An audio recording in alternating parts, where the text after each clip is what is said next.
Hello students, आज हम अपना नया चैप्टर स्टार्ट करना जा रहे हैं जिसका नाम है choice of form of business organization. इससे पहले हम अपना 7 चैप्टर कोऑपरेटिव सोसाइटी कंप्लीट कर चुके हैं। आज के इस चैप्टर में हम पढ़ेंगे कि जब हम कोई बिजनेस ऑर्गेनाइजेशन चूज़ करते हैं कि हमें कौन सी बिजनेस ऑर्गेनाइजेशन चलानी है तो हम किन किन बातों का ध्यान रखते हैं। हमने पढ़ा था सोल प्रोप्राइटरशिप होती है, पार्टनरशिप फर्म होती है, जॉइंट स्टॉक कंपनी होती है। तो अगर हमें देखना है कि हम कोई बिज़नेस स्टार्ट करना चाहते हैं तो हम कौन सी ऑर्गेनाइजेशन करें, हम सोल प्रोप्राइटरशिप चूज़ करें या हम पार्टनरशिप चूज़ करें या हम जॉइंट स्टॉक कंपनी चूज़ करें। तो इसमें आ जाता है, इस चैप्टर में हम पढ़ेंगे कि हम कौन सी जो बिज़नेस ऑर्गेनाइजेशन है वो चूज़ करेंगे और किस बिहाफ पे चूज़ करेंगे। ठीक है, तो इस चैप्टर के बाद हम क्या क्या सीखने को मिलेगा, फॉर्म ऑफ ऑर्गेनाइजेशन के कितनी तरह की ऑर्गेनाइजेशन होती हैं, choice of suitable form of business organization, उनमें से हमें चॉइस करनी होती है किस चीज़ की, जो सूटेबल ऑर्गेनाइजेशन है, जितना हमारे पास मान के चल रहे हैं फाइनेंस अवेलेबल है या जितनी हमारे पास चीज़ें हैं उनके भी हाफ पर हमें कौन सा चूज़ करना है। Then suitable of different form of organization, suitability देखनी है कि कौन सा ऑर्गेनाइजेशन कहाँ सूटेबल है, जैसे पार्टनरशिप कहाँ सूटेबल है, ठीक है, आपकी सोलो प्रोप्राइटरशिप कहाँ सूटेबल है, जॉइंट स्टॉक कंपनी कहाँ सूटेबल है, कोऑपरेटिव सोसाइटी कहाँ सूटेबल है। Then factors to be consider for starting a business, जब हम एक बिजनेस स्टार्ट करते हैं तो किन किन बातों का ध्यान रखते हैं। ठीक है, और स्मॉल बिजनेस एंटरप्राइज क्या होता है, scope of setting up small business enterprise. तो जब हम ये चैप्टर एंड करेंगे तो हम इतनी बातों को ऑलरेडी इस चैप्टर्स में सीखेंगे। तो स्टार्ट करते हैं। पहले बता रहा है फॉर्म्स ऑफ बिजनेस ऑर्गेनाइजेशन। हम सब जानते हैं कि जो बिज़नेस ऑर्गेनाइजेशन है उसकी बहुत फॉर्म होती है, जैसे हमने पढ़ा था सोल प्रोप्राइटरशिप होती है, कोऑपरेटिव सोसाइटी होती है, जॉइंट स्टॉक कंपनी होती है। तो उसी के बारे में बताया गया है क्या कि a business undertake is an institutional arrangement to conduct any type of business activity. The undertaking may be run by one person or association of person. हमने पढ़ा था अगर वन पर्सन करता है तो वो वन पर्सन कंपनी हो सकती है, सोलो प्रोप्राइटरशिप हो सकती है, और एसोसिएशन ऑफ पर्सन है तो पार्टनरशिप भी हो सकती है और कोऑपरेटिव सोसाइटी भी हो सकती है। So it may be based on formal और informal agreement among person who undertake to run the concern. जो चलाना चाहते हैं उन पे डिपेंड करता है कि वो फॉर्मल एग्रीमेंट कर रहे हैं या नहीं। According to Wheeler, a business undertaking is a concern a company और enterprise which buy and sell is owned by one person or group of person and is managed under a specific set of operation policy।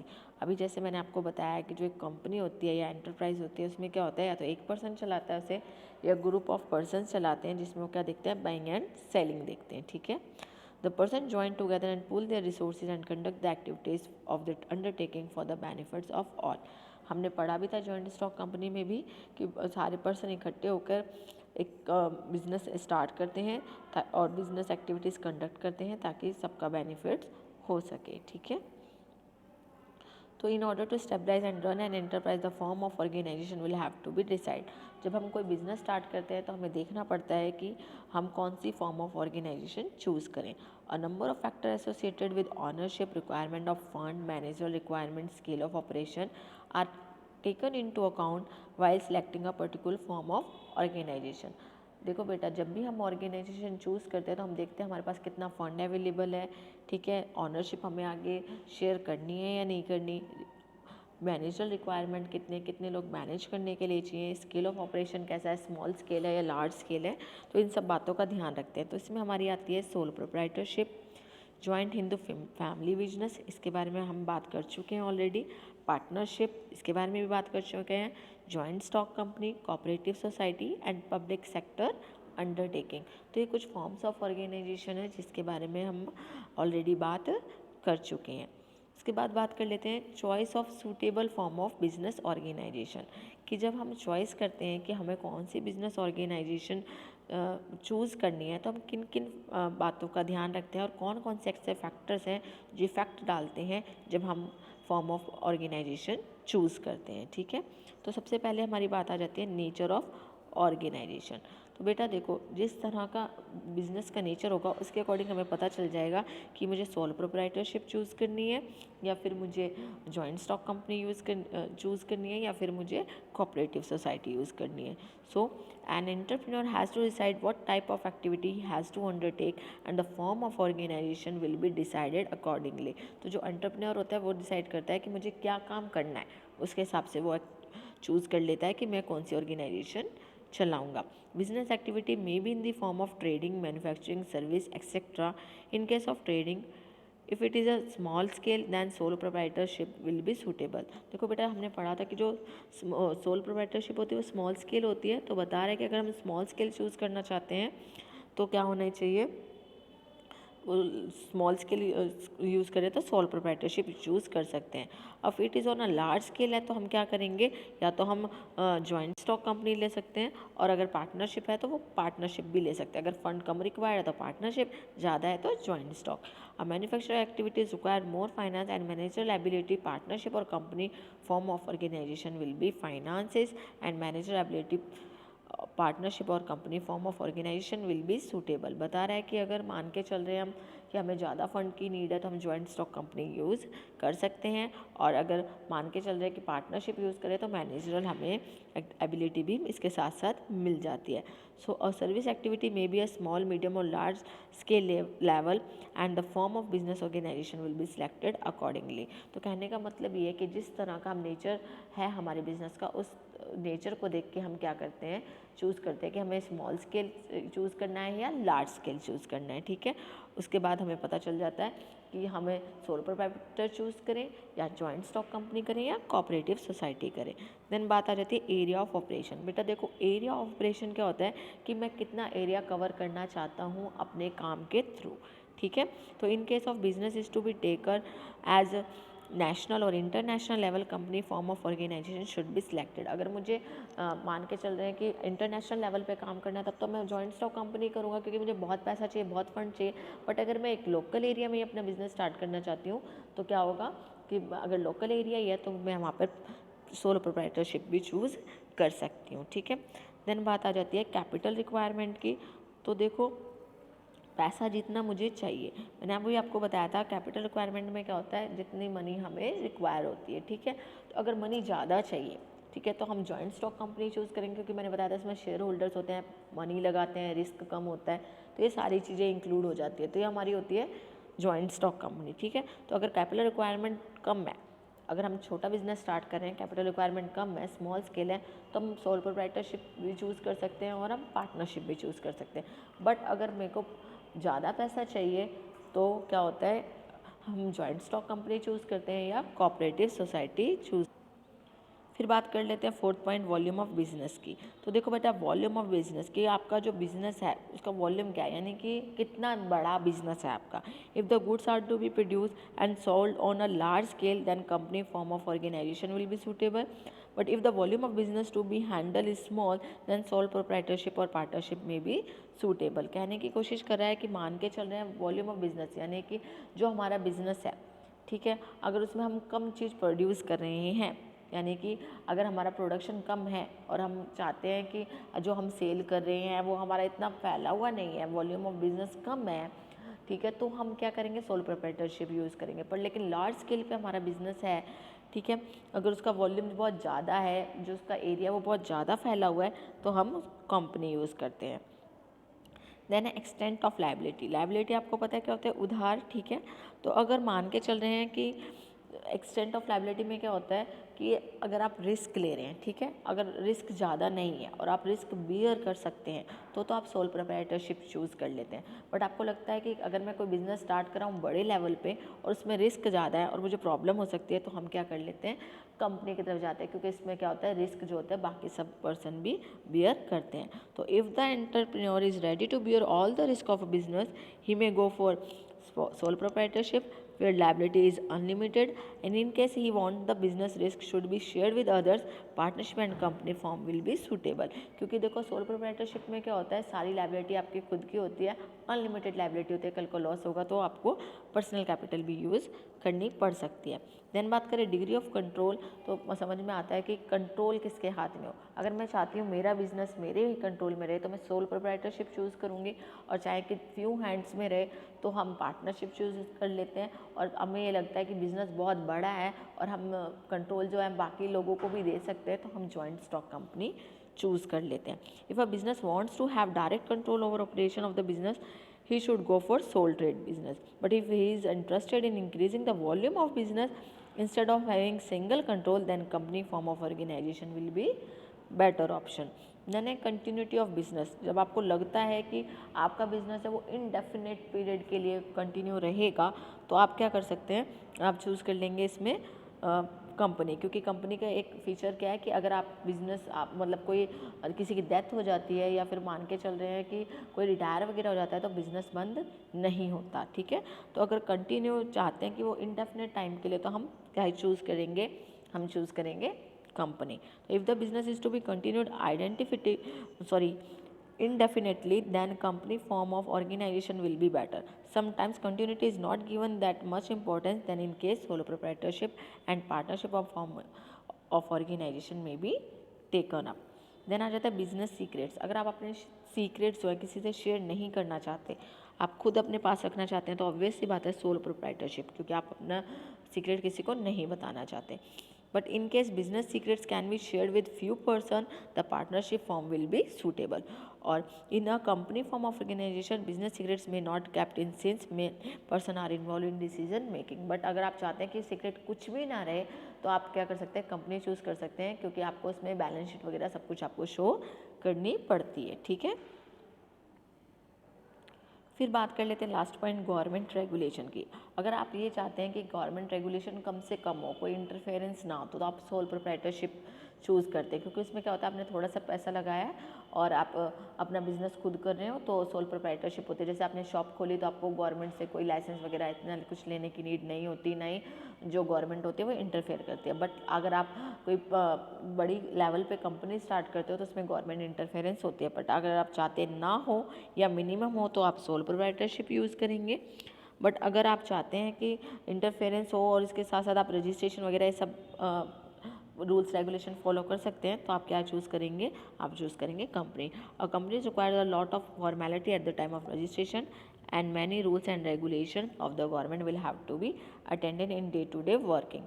तो अब बता रहा है कि अगर मान के चल रहे हैं कि हम चाहते हैं इंटरफेरेंस ना हो, तो सोल प्रोप्राइटरशिप या पार्टनरशिप, और अगर चाहते हैं कि इंटरफेरेंस हो, कोई बात नहीं है, मुझे अपना बिजनेस आगे बढ़ाना है, तो हम क्या चूज़ कर सकते हैं, कंपनी। अब आगे बात कर लेते हैं सूटेबिलिटी की, ठीक है। Suitability of different forms of organization, कौन सी ऑर्गेनाइजेशन कौन सी सिचुएशन में सूटेबल है। फर्स्ट बात करते हैं हम सोल प्रोप्राइटरशिप। तो हमने इसके फीचर पढ़े थे कि इसमें क्या होता है, अनलिमिटेड लायबिलिटी होती है, और जब वो जो करने वाला है अगर वो एक्सपायर हो जाता है तो कंपनी भी आपकी जो बिज़नेस है वो भी बंद हो जाता है। तो ये सारी चीज़ें हमने इसके फीचर्स पढ़े थे। तो अब ये बता रहा है कि ये जो बिज़नेस है सोलो प्रोप्राइटरशिप वो कहाँ पे इफ़ेक्टिव है। तो फर्स्ट बोलता है when the business is small. अगर आप छोटा बिजनेस है, आपका लेवल छोटा है बिजनेस का, ठीक है, ज़्यादा आपके जो कैपिटल है वो नहीं है, तो आप क्या यूज़ कर सकते हैं, solo proprietorship. The financial requirements are limited, आपको ज़्यादा पैसा नहीं चाहिए बिजनेस स्टार्ट करने के लिए। Third, business secret need to be maintain, आप चाहते हैं मेरा सीक्रेट किसी को पता ना चले। The scales of operation is limited, अगर आप लिमिटेड एरिया में ही काम करते हैं तो ये सूटेबल है। Then one man can manage the business well, अगर आप खुद अकेले बिजनेस चला सकते हैं तो आप सोल प्रोप्राइटरशिप यूज़ कर सकते हैं। There is a need for personal touch to the customer, जहाँ पे आप चाहते हैं कि आपका पर्सनल कॉन्टैक्ट बना रहे कस्टमर से, तो आप यूज़ कर सकते हैं। When the business is speculative, अगर बिजनेस आपका स्पेक्युलेटिव, आप चाहते हैं कि आप खुद मैनेज करें, स्पेक्युलेटिव बिजनेस है, जो होता है ना स्पेकुलेशन में जिसमें आप सट्टे वगैरह लगाते हैं, तो स्पेकुलेटिव है, आज बेचा कल कहीं और सेल कर दिया, आज परचेज़ किया कहीं और सेल कर दिया। अगर आप कुछ ऐसा बिजनेस भी कर रहे हैं तो भी आप सोल प्रोप्राइटरशिप ही यूज़ करते हैं। देन बात कर लेते हैं पार्टनरशिप कहाँ सूटेबल है। The needs for finance is more as compare to solo proprietorship, यहाँ पे एक वर्ड आप कर सकते हैं ऐड कि क्या, the need for finance is more as compare to solo proprietorship. अगर सोलो प्रोप्राइटरशिप से ज़्यादा पैसा चाहिए तो आप क्या चूज़ कर सकते हैं, partnership. Then there is a need for more person to share manager responsibility. अगर एक अकेला इंसान मैनेजर रिस्पॉन्सिबिलिटी नहीं संभाल सकता तो चाहेगा कि कोई शेयर करने वाला आ जाए। Then there is a need to share business risk share करने के लिए, क्योंकि आपको पता है अनलिमिटेड रिस्क होते हैं। The scale of operation is medium, और जहाँ पे स्केल ऑफ ऑपरेशन ना ज़्यादा लार्ज है और ना ही ज़्यादा स्मॉल है, मीडियम है, वहाँ पे आप पार्टनरशिप चूज़ कर सकते हैं। अब बात कर लेते हैं जॉइंट स्टॉक कंपनी की। This form is suitable in following cases, the business needs to be large scale. मैंने आपको बताया लार्ज स्केल होता है तो जॉइंट स्टॉक कंपनी चूज़ करते हैं, क्योंकि पैसा ज़्यादा चाहिए। The need of fund is large, professional management is required to run the business. आप चाहते हैं कि कोई प्रोफेशनल आके आपका बिजनेस चलाएं। There is a need for separation between ownership and management. आप चाहते हैं कि ऑनर अलग रहें और जो मैनेजमेंट करते हैं बिजनेस का वो अलग रहें, तब आप चूज़ कर सकते हैं। अब business will be operating in a globalize economic situation. जब आप लार्ज स्केल पे ग्लोबली आप अपना बिजनेस सेटअप करते हैं तब आप चूज़ करते हैं। देन बात कर लेते हैं कोऑपरेटिव सोसाइटीज़। हमने पढ़ा था कोऑपरेटिव सोसाइटीज़ कौन सी होती है, जो फ्यू पर्सन एक साथ मिलकर पैसे लगा के काम करते हैं। This form is suitable in the following cases. The objective is to service weaker section of society. देखो यहाँ पे सर्वाइव भी है और आप सर्विस प्रोवाइड करते हो किसको, वीकर सेक्शन ऑफ सोसाइटी। उसमें क्या होता है, फ्यू पर्सनस मिलकर पैसा लगा देते हैं और पैसा लगाने के बाद उनका जो मेन एम होता है वो क्या होता है, सोशल वेलफेयर। ठीक है। Then the purpose is to serve the members of the cooperative society. क्या है आपका मेन पर्पस, कि जो आपके मेंबर्स हैं उनको सर्व करना। देन है the middle man need to be avoided, middle man की नीड नहीं होती। Profits needs to be use for the welfare of the members. अगर प्रॉफिट होता है, वैसे तो बहुत कम प्रॉफिट होता है क्योंकि वेलफेयर सोसाइटी के वेलफेयर के लिए है, बट अगर होता है तो मेंबर्स के लिए ही यूज़ किया जाता है।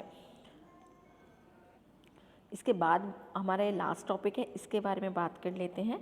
Factors to be consider for starting a business, कि जब आप बिजनेस स्टार्ट करते हैं तो किन किन बातें जो होते हैं उनका ध्यान रखते हैं, और उसके साथ साथ ऐसे कौन से फैक्टर्स हैं जो क्या करते हैं, जिनको हम ध्यान में रखते हैं जब भी हम अपना बिजनेस स्टार्ट करते हैं। ठीक है बेटा। तो setting up a business is not easy task. We know that a number of factors have to be considered before setting up any business. The availability of resources, demand for the product or service, competition from other, etc. will have to be taken into account before starting a business. तो business start करने से पहले हमें कुछ की factors होते हैं जिनको अच्छे से एनालाइज करना पड़ता है, डीपली देखना पड़ता है, ताकि जो हम बिज़नेस स्टार्ट कर रहे हैं वो क्या ना हो, फेल ना हो। फर्स्ट है हमारा सिलेक्शन ऑफ बिजनेस लाइन। तो जब भी हम अपना बिजनेस स्टार्ट करते हैं तो हम सबसे पहले क्या चूज़ करते हैं, बिजनेस लाइन, कि मुझे कौन सी लाइन में जाना है। When a person thinks of starting a new business, a number of ideas में कम टू हिज माइंड। क्योंकि जब वो बिज़नेस स्टार्ट करता है तो सोचता है कि किसका बिज़नेस स्टार्ट करूं ताकि मुझे प्रॉफिट भी हो, रिस्क भी ज़्यादा ना हो, गवर्नमेंट इंटरफेरेंस भी ज़्यादा ना हो, टैक्स भी ज़्यादा पे ना करना पड़े, सारी चीज़ों को वो ध्यान में रखता है। There may be opportunity in various fields. The most difficult exercise is to reach at a decision for the selection of a particular business activity. जब हम चूज़ करते हैं कि मैं क्या बिजनेस स्टार्ट करूँ तो बहुत सारा दिमाग में चलते हैं थॉट्स, उनमें से हमें क्या करना पड़ता है कि चूज़ करना पड़ता है कि मैं क्या सिलेक्ट करूँ। So the most important consideration is the possible return from the investment. और हमेशा क्या सोचना पड़ता है कि जितना मैं पैसा लगा रहा हूँ कि उससे मुझे रिटर्न कितना मिलेगा, क्योंकि बिजनेस का मेन एम तो यही होता है, profit. So the activity offering a higher rate of return on investment may generally be preferred. तो हम वही बिजनेस चूज़ करना पसंद करते हैं जिसमें हमें ज़्यादा पैसा रिटर्न में आता है, बट इसके साथ साथ हम ये भी ध्यान रखते हैं कि हमें ज़्यादा रिस्क ना झेलना पड़े। देन आता है size of business unit. Size of business का मतलब आप समझ जाते हैं कि भाई बिजनेस का साइज़ कितना हो, कि मैं स्मॉल स्केल स्टार्ट करूँ, लार्ज स्केल स्टार्ट करूँ, रिस्क कितना होगा, इन बातों का ध्यान रखा जाता है। The size of business unit is influenced by factors like technical, managerial, financial, marketing, etc. While some factors favor large scale of operation, while others may favor small scale. Choose करना है कि स्मॉल स्केल चूज़ करूँ या large scale, तो कुछ factors ऐसे होते हैं तो बताते हैं कि लार्ज स्केल चूज़ कर सकते हो, कुछ क्या बोलते हैं स्मॉल स्केल चूज़ कर सकते हैं। तो if an entrepreneur is sure of arranging more finance and marketing of products then it may go for large scale. अगर उसको लगता है कि मेरे पास ज़्यादा पैसा है, ठीक है, और मैं मैनेज कर सकता हूँ, तो वो कहाँ चला जाता है, लार्ज स्केल यूनिट्स पे। बट अगर पैसे कम होते हैं, उसके पास फाइनेंस नहीं होता ज़्यादा, तो वो किसको प्रेफर करता है, स्मॉल स्केल ऑपरेशन को। ठीक है, और धीरे धीरे वो अपना बिजनेस एक्सपेंड करता है और उसके बाद लार्ज स्केल की तरफ बढ़ता है। ठीक है। देन है choice of form of ownership. तो ऑनरशिप में बताता है कि अगर सिर्फ ऑनरशिप मेरे हाथ में रहे तो क्या करेगा, वो सोल प्रोप्राइटरशिप यूज़ करेगा। और अगर वो चाहता है कि जो ऑनरशिप है वो बाकी पर्सन्स के हाथ में भी आ जाए बट मुझे तो रिस्क कम शेयर करना है, तो वो क्या करता है, कंपनी चूज़ कर लेता है। So there are number of form of organisation for starting a new business. The form of organisation may be sole proprietorship, partnership, joint stock, जैसा कि हम पहले पढ़ भी चुके हैं इनके बारे में। So the scale of operation at which the new business is to operate and the requirement of fund may be the major factor in deciding about the form of organization. If the funds require more, then joint stock company may be prefer, and when financial requirement medium, then partnership of organization may be suitable. Okay, then fourth point है हमारा market analysis. Market को analyse करते हैं कि किस तरीके से, market analyse करके ही हम चूज़ करते हैं। मार्केट एनालाइज का मतलब होता है हमें देखते हैं मार्केट में अच्छे से कि जो प्रोडक्ट हम बना रहे हैं, जो सर्विस हम दे रहे हैं, मार्केट में उसकी डिमांड है या नहीं। तो market analysis of the product और service which is to be produce और provided is an important factor. One should consider the demand. अभी मैंने आपको बताया डिमांड देखते हैं for product, other source of supply, potential for growth of demand, etc. If a business is set up without such as analysis, there may be inadequate demand or no demand for the product. बिना business को market को जाने बिना अगर हमने कोई business start कर दिया तो हो सकता है कि हमारा बिजनेस फेल हो जाए। देन है फाइनेंसिंग प्रोपोजिशन, पैसे की बात कर रहा है इसमें। The availability of finance for starting any business is a pre requisite. आपको क्या करना पड़ता है, प्री रिक्विजिट का मतलब होता है कि आपको बहुत अच्छे से समझना पड़ेगा कि जो फाइनेंस की नीड है वो बहुत ज़्यादा ज़रूरी है, किसके लिए, बिजनेस स्टार्ट करने के लिए। An exercise should be undertaken about the requirement of fund for setting up the business. बिना फंड के क्या हम बिजनेस स्टार्ट कर सकते हैं, नहीं। So an enterprise needs fund to purchase fix asset and also for meeting day to day expenses. तो बताता है कि अगर आप बिजनेस स्टार्ट करते हैं तो आपको किस बात का ध्यान रखना है, आपको ध्यान रखना है फाइनेंस प्रोपोजिशन कि आपके पास फाइनेंस कितना अवेलेबल है। Many business fails because of either wrong estimate of requirements or not properly assessing the sources of supply of such fund. अगर कभी कभी बिजनेस फेल किस लिए हो जाता है, क्योंकि हमारे पास पैसा अवेलेबल नहीं होता। देन फिजिकल फैसिलिटी, यहाँ पे फिजिकल फैसिलिटीज़ का मतलब है कि जहाँ पे आपने ऑर्गेनाइजेशन स्टेबलाइज की है वहाँ पर आपके पास मशीनरी अवेलेबल है या नहीं, इक्विपमेंट्स है या नहीं, रॉ मटेरियल है या नहीं, या जो अदर फिजिकल एसेट चाहिए जैसे बिल्डिंग्स वगैरह वो आपके पास प्रॉपर अवेलेबल है या नहीं। So this decision is link to the size, scale and type of business activity. जितनी बड़ा आपका स्केल होगा बिजनेस का उतनी ज़्यादा ही आपको फिजिकल फैसिलिटीज़ चाहिए होगी, ठीक है। अगर जितना स्मॉल है तो उतनी कम। जैसे अगर सोल प्रोप्राइटरशिप खोलनी है तो ऑब्वियस एक शॉप में ही काम चल जाएगा, बट अगर आप जॉइंट स्टॉक कंपनी खोलते हो या कोई बड़ी ऑर्गेनाइजेशन खोलते हो तो आपको सारी चीज़ देखनी पड़ेगी। मैन्युफैक्चर कर रहे हो आप किसी प्रोडक्ट को तो रॉ मटेरियल है या नहीं, आसपास मार्केट है या नहीं, आपको फिनिश गुड मिलेंगे, वो फिनिश गुड सेल कर पाओगे या नहीं, आपको जो प्रोडक्ट चाहिए उसके लिए मार्केट अवेलेबल है या नहीं, इन सब चीज़ों का ध्यान रखना पड़ता है। देन आता है प्लांट लेआउट। प्लांट लेआउट क्या होता है बेटा, देखो आपने बिजनेस स्टेबलाइज किया उसके बाद आपने क्या किया, प्लांट लगा लिया, मीन्स आपने कोई बिल्डिंग वगैरह देख ली जहाँ पे आपने बिजनेस स्टार्ट करना है। उसके बाद आप क्या देखोगे, अरेंजमेंट करोगे किस चीज़ का, मशीन्स का, इक्विपमेंट्स का इन द फैक्ट्री की, जैसे फैंस वगैरह हैं, मशीन्स हैं या नहीं, कोई और चीज़ चाहिए आपको बिजनेस स्टार्ट करने के, वो सब कुछ अवेलेबल है या नहीं। It is the setting up of required physical facilities in the factory, ठीक है। ऐसा तो नहीं है ना कि आपने कहीं बिल्डिंग ले ली और बिजनेस स्टार्ट हो गया, नो। आपको मशीनरी चाहिए होगी और वैसे वर्कर काम करेंगे तो फैंस वगैरह, ठीक है। आप जितने भी फिजिकल रिक्वायरमेंट्स होता है, जैसे कि मान के चले बहुत बड़ी ऑर्गेनाइजेशन तो ड्रिंकिंग वाटर फैसिलिटीज़ देखोगे, सारी चीज़ें देखोगे, तो इन सब चीज़ों को देखना पड़ता है। The requirement of physical facility, the entrepreneur draws a layout plan showing the arrangement of this facilities. Then है कमिटेड एंड कम्पिटेंट वर्कफोर्स। अगर आप बिजनेस स्टार्ट करो तो आप देखोगे कि जो वर्कफोर्स आपको चाहिए, कैसे स्किल लेबर चाहिए होगी आपको, ठीक है। आपको देख रहा है कि प्रॉपर आपके पास लेबर अवेलेबल है या नहीं, लोग वहाँ आ सकते हैं या नहीं, ठीक है। मैनेजमेंट फैसिलिटीज़ देख रहे हैं तो आप ये भी देखेंगे कि आपको जो एम्प्लॉयज़ चाहिए वो कॉम्पिटेंट होने चाहिए ताकि काम अच्छे से टाइम पर हो सके। So an enterprise will require competent and committed workforce to carry on activities of the business. ऐसा नहीं है आज वो उसने आपको ज्वाइन कर लिया और कल छोड़ के चला गया। He should assess the number of types of workers he requires in case skill और semi skilled worker needs to be employed. अभी मैंने आपको बताया स्किल लेबर होगा तो काम अच्छे से होगा, कभी कभी सेमी स्किल्ड वर्कर्स की भी चाहिए होती है ताकि उनकी ट्रेनिंग करवा के उनको स्किल बनाया जा सके।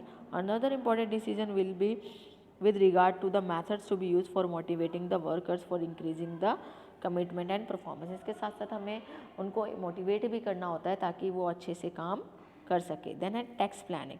देखो टैक्स प्लानिंग में क्या होता है कि हमें कितना टैक्स पे करना है, ठीक है, तो उसको देखना होता है कि मुझे कितना टैक्स फेस करना पड़ेगा अगर मैं कौन सी बिज़नेस स्टार्ट कर रहा हूँ।